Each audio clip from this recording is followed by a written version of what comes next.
Beware, citizen, you are now departing from the world of allowable opinion. The Tom Woods Show. Welcome, everybody. It's Thursday, February 20th, 2014. You are listening to the #1 rated libertarian podcast on iTunes. Make sure and subscribe to the program on iTunes or Stitcher so that next month, when I make available a free ebook of transcripts of all the great interviews we did in 2013, you'll know how to get yours. That's a free ebook coming up very soon. By popular demand, give me some transcripts. I'm giving them to you for free.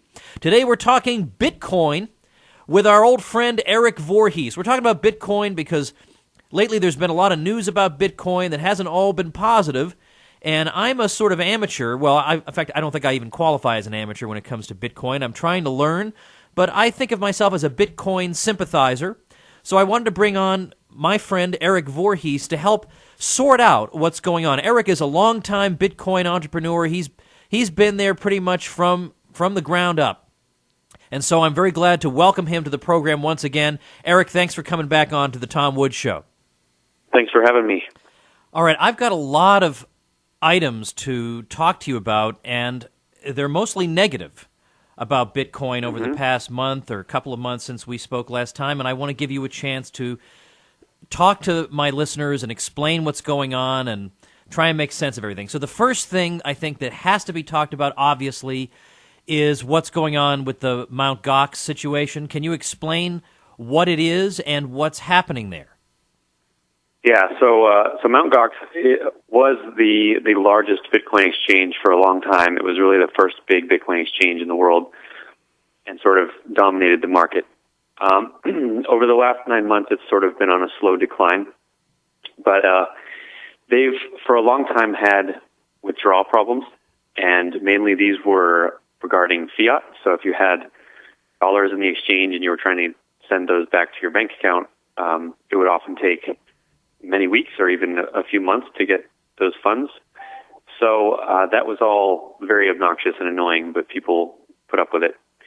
A lot of it might have been due to various banking problems in Japan where they're located. But more recently, they had withdrawal problems of Bitcoins themselves, and that was a fairly new issue for them. And once this started hooking up maybe around a month ago, and people started noticing that Bitcoin withdrawals were not coming through properly. And, of course, a Bitcoin withdrawal should be instant, right? That's the whole point of Bitcoin, is that instant payments anywhere in the world. And so as people started noticing this, the story kind of got picked up, and more people got a little nervous, and they're like, well, let me see if I can withdraw. And so they would try it.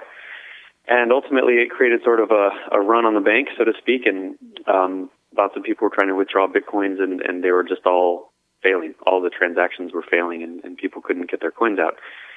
And what this revealed was that Mt. Gox had been basically vulnerable to a long-known bug, or, well, maybe bug's not the right word, but an issue with the Bitcoin protocol which causes transactions to be, they can be possibly spoofed if you don't write your wallet software to handle it properly. So apparently Gox had not written their wallet software to handle this properly, and we still don't know many of the details of what's going on behind the scenes there.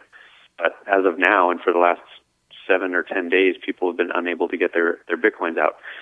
So the theories range from, they're totally insolvent, and this is the beginning of them just disappearing with everyone's money, to, maybe they lost a bunch of money from a hacking exploit due to this issue, to basically they just had a technical problem and it's taking them a long time to fix it, but it'll get fixed and everyone will get their money back. So we'll have to watch and see what happens. I guess their next announcement is supposed to be tomorrow. Now, Mt. Gox tried to claim that the problem really was Bitcoin's problem. It was a Bitcoin issue. It was not really their fault. Is that just a smokescreen, you think? It's definitely, well, of course, there's a little truth to it. So Bitcoin is open source software that is still in beta and is being built by lots of people all over the world. It's certainly not perfect. There are issues with the various implementations, and there are issues with the code, and there are inefficiencies and bugs and all that stuff.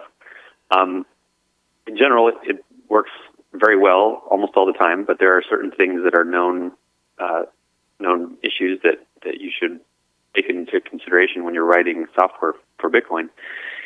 So there was an issue with Bitcoin, I suppose, and Mt. Gox simply either wasn't aware of it or didn't write their software to handle it, whereas everyone else seems to have done so.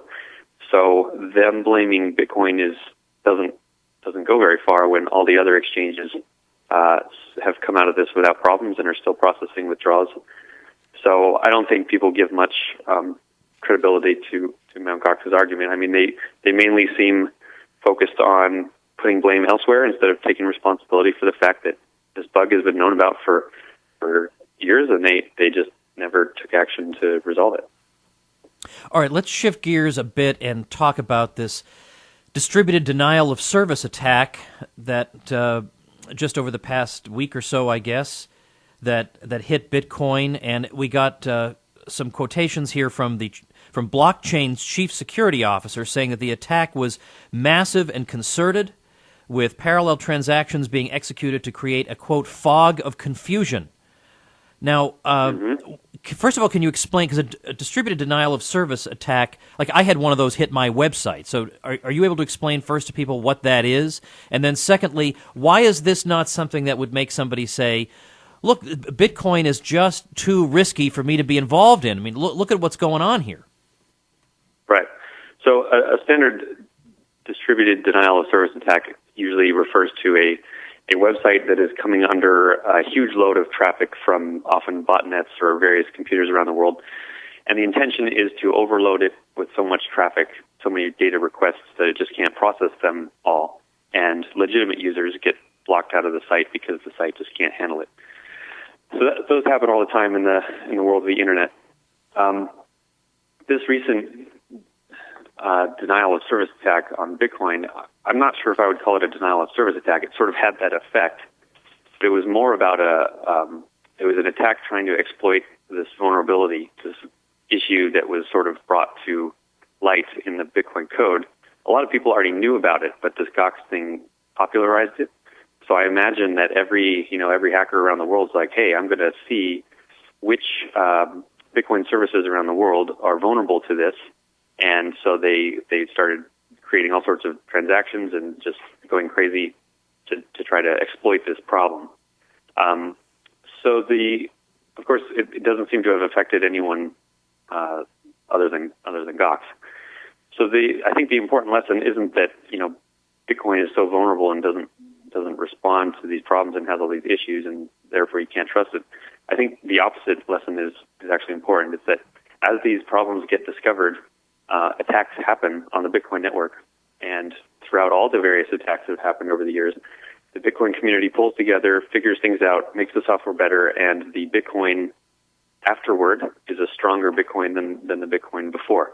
So this is sort of the concept of anti-fragility, where every time these incidents happen, Bitcoin as an ecosystem gets stronger than it was prior. Now, let's just make this clear. This particular attack did not result in anybody actually losing any Bitcoins. Is that right?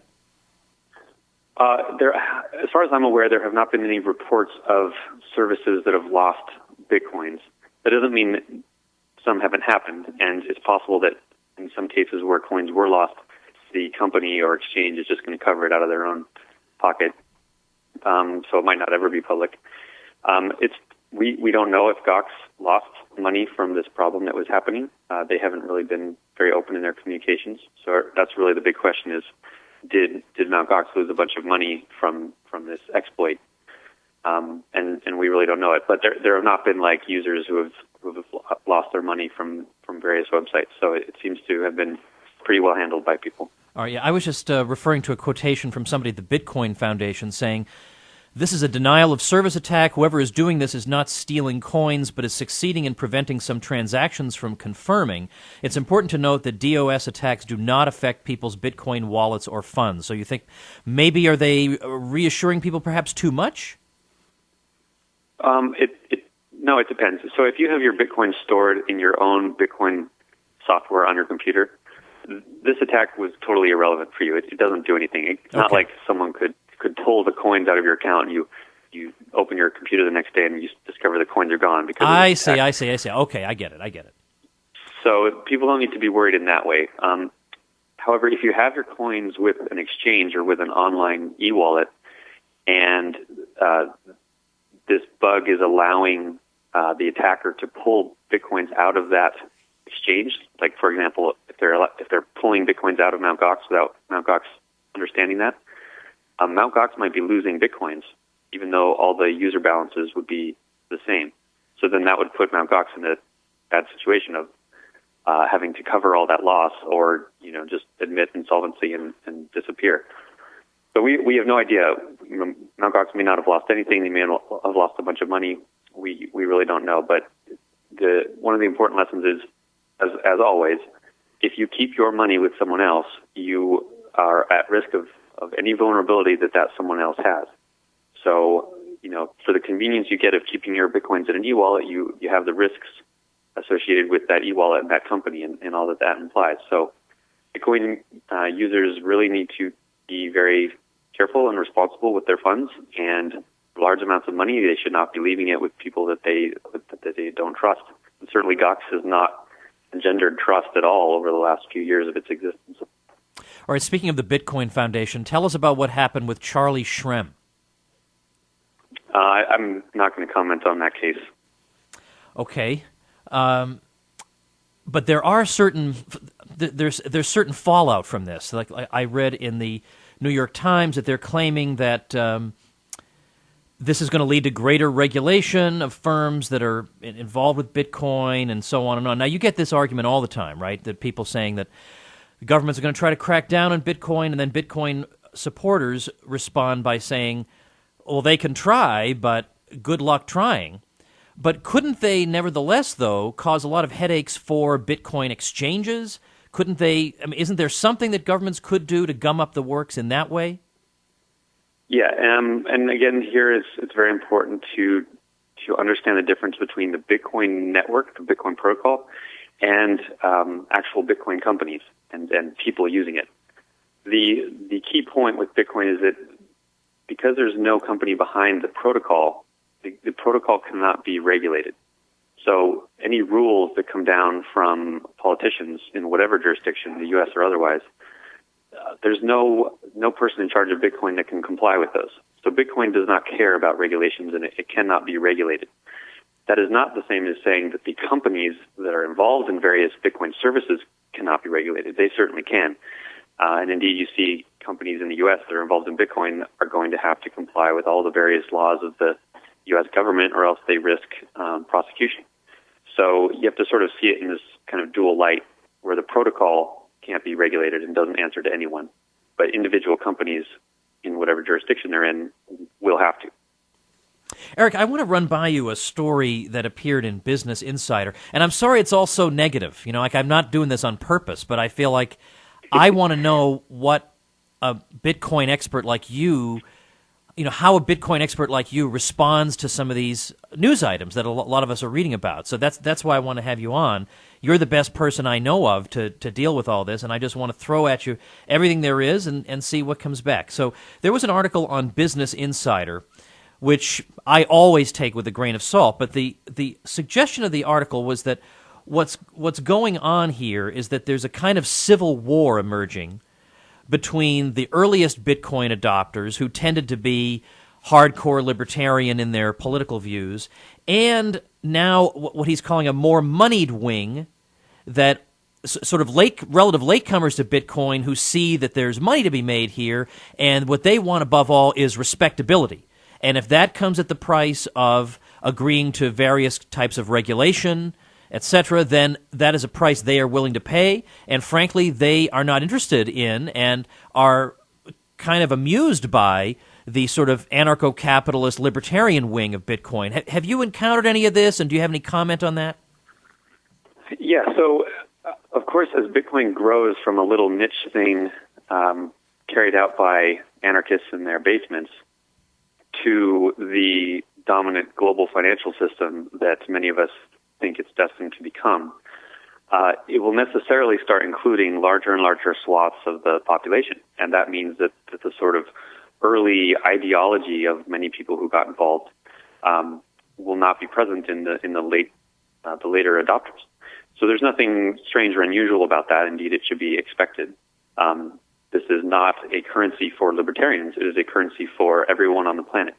And it is used by all sorts of different types of people for all sorts of different purposes. So, of course, in that context, you're going to have people with differing goals and views trying to use Bitcoin for their own purposes, and often they'll be at odds with each other. And that's fine. I mean, this is part of a decentralized system. Ultimately, the people who don't who want Bitcoin to be regulated, they don't have any magic wand either. They can't make the protocol regulated any more than anyone else can. So also I think it's important to know that there are people who are much more Machiavellian about these things. They may be very anti-regulation, and they may be very sort of hardcore anarcho-capitalist at heart, but they also know how to play the game, and they know what kind of face they need to put on in order to operate in the kind of world that we live in. So people's motives and intentions are not always clear. But, interesting. Okay. Yeah. I'll just leave it at that. Yeah, okay, fair enough. I hear you loud and clear. All right, well, let's turn to maybe something that's a little bit more positive, and that, of course, this is now almost old news now about Overstock.com accepting Bitcoin. And then, are you familiar with the website Fiverr.com? Only that they recently started doing some Bitcoin stuff. Yeah, that's okay. I was going to tell you about that. Okay, yeah, here I was thinking I was going to tell you something you didn't know already. But all right, well, so much for that. Right. But I've used Fiverr. I've used it repeatedly. It's a neat website. It's Fiverr.com. It's a neat site where people offer all kinds of interesting services in $5 units. For $5, I'll do some crazy thing, or I'll transcribe 10 minutes of audio or whatever. It is an extremely valuable website. I absolutely love it. I've used it for all kinds of neat things. I had all kinds of people all over the world wishing my wife a Merry Christmas in the most bizarre ways imaginable. I paid a guy $5 to eat his way through a watermelon, and in the center of it was a Merry Christmas note to my wife. That cost me $5. I would love to be able to use Bitcoin for that. I got these Bitcoins. I'd like to use them for that. But now, a company like, I can't speak for Fiverr, but a company like Overstock, the CEO has made clear that they don't want to be in Bitcoin. They don't want to hold on to the Bitcoins. They want to cash them out into cash. So then this raises the question that a lot of critics have raised. Is Bitcoin then being used as money when, in fact, the people on the other end of the transaction want to get out of it right away? So, first of all, with Overstock, they've actually come back and said that they're getting interested in actually keeping some of it in Bitcoin. Oh, but okay. Let's ignore that for now, because certainly it's true that most companies will not want to keep their Bitcoin revenue in Bitcoin. And that's completely understandable, right? Because the currency is so volatile, it can go down 20% in a day. And it would be imprudent for a company that wants to accept Bitcoin and just handle its accounting normally to be taking on that exchange rate risk. So to the extent that companies are just cashing out Bitcoin into normal money, there's nothing wrong with that. That's just using Bitcoin as a payment network instead of as a currency itself. Bitcoin is both things. It is the currency units and it is the payment network, and the currency units ultimately get their value from the payment network itself. So there are some, I guess, purists who think that it's wrong or sacrilegious to be cashing out your Bitcoins for dollars. I think that's nonsense. I think however people find to use this technology in a useful and productive way, they should do it. And you'll start to see, maybe it will take a number of years, as the Bitcoin price stabilizes, which it will at some point. As it stabilizes, people will feel more and more comfortable holding at the margin some portion of their earnings in Bitcoin. And this comes from the stability. This comes from when they realize there's other places they can spend it directly. But that's not something that happens right away. This is a spontaneous market-based process that is ugly, and it has ups and downs and mistakes and problems and all sorts of roundabout ways of getting to its goal. But we'll see it come to that over the years. Erik, you are, of course, very plugged into the Bitcoin community. So can you tell us what how people's spirits have been over the past month? I mean, we've had the Charlie Shrem arrest, we've had the Mt. Gox situation, we've had that whether we want to call it a denial of service attack or whatever, we had that go on. We've had items like this, and then this, alleged civil war going on with Bitcoin. Have people thought, well, this was really kind of a bad month for Bitcoin, or are people thinking, the mainstream media is just missing it? They're being distracted by issues that in the long run are just not going to matter? Yeah, ultimately there's lots of noise in Bitcoin, and both individual people and the press love a salacious story or something that will just get people excited or interested, for various reasons. So yeah, I mean, when Bitcoin price is going up, people tend to be optimistic and positive, and everyone's glowing about it. And when the price has been going down, people spout doom and gloom and all this stuff. You can go in the Bitcoin Reddit forum and watch. You can tell who's new and who's been around a while, because the new people, they're all when panicked. the price is going up, they're just euphoric, and they just think, wow, this is amazing. And when things go sour for a little while, they completely turn around and they get all depressed and everything. And it's just it just seems very childish, and it's something that I've come to kind of not enjoy dealing with every time that there's a downtrend. This stuff is going to be volatile. Volatile means up and down and crazy movements in price and sentiment all the time. And in certainly different sentiment in different places around the world. So what might be going well in the U.S. for a while is not necessarily going well in China or something. So this is going to be a bumpy ride, and people who are interested in this technology have to really just get the stomach for it and grow up and put their big boy pants on and deal with it. Erik, is there a central place on the internet where somebody can find out Bitcoin-related news on a daily basis? Is there one kind of center that everybody goes to? If you want written article news, the best source is CoinDesk.com. They're just getting better and better. I mean, they put out a few pieces every day now about various things that are relevant in Bitcoin. So that's written articles. The Reddit forum, reddit.com/r/Bitcoin, is probably the biggest community and the most active. So if you just want news all the time, real quick, some of it, worthless, some of it valuable, that's kind of the place to hang out. So between those two places, if you observe them, you'll probably have a good idea of what's going on. And finally, Erik, let me take the last minute or two to turn it over to you to say anything you want to say to the listeners out there, including for those who are curious about Bitcoin and want to know how to get started, what you would advise them to do. Well, for anyone who's still curious about Bitcoin, I mean, all you can do is just start learning about it.